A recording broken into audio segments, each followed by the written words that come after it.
branding the workplace and more so branding the industry.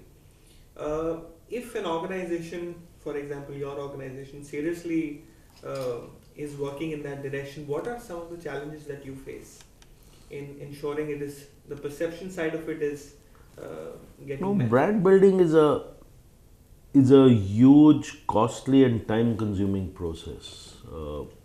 You have to get what the brand means into the mind of your target audience, and it is not something that is going to happen overnight. It requires a fair amount of investment because you have to keep barraging the message again and again before it sinks in as a reality. So yeah, we'll do something at a company level for what is viable for us to be able to do. Collectively as an industry, we have to do it at an industry level. I think one of the biggest challenges is to we are not trying to tell the media that they should not publish the stories that are sensational, but all we are trying to say is let's be a little more balanced. If there are bad things, let's bring them out, but if there are good things, let's bring that out also.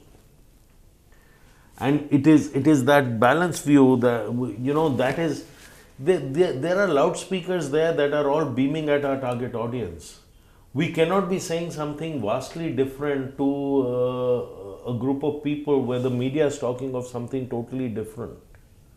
There has to be a certain amount of synchronization that has to happen. And will a company do it for an industry? It's too expensive.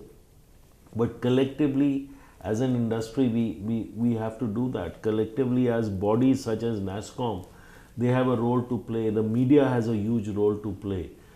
And I mean, there's some media stories that appear, and you talk to the person, and the person says, yes, my sister works within the BPO industry and the brother works, and still, is that what they told you? No, what they told was different, but that's not what our readers want to read, and that's why. And this is a real life story.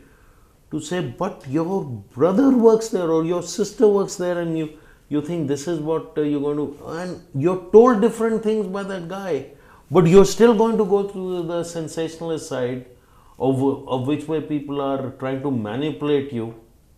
And let's face it, some of that manipulation, particularly in the past, we know came from the unions in UK, because they thought they were getting impacted because the jobs were moving, and they spent some very serious money on bringing out negative stories.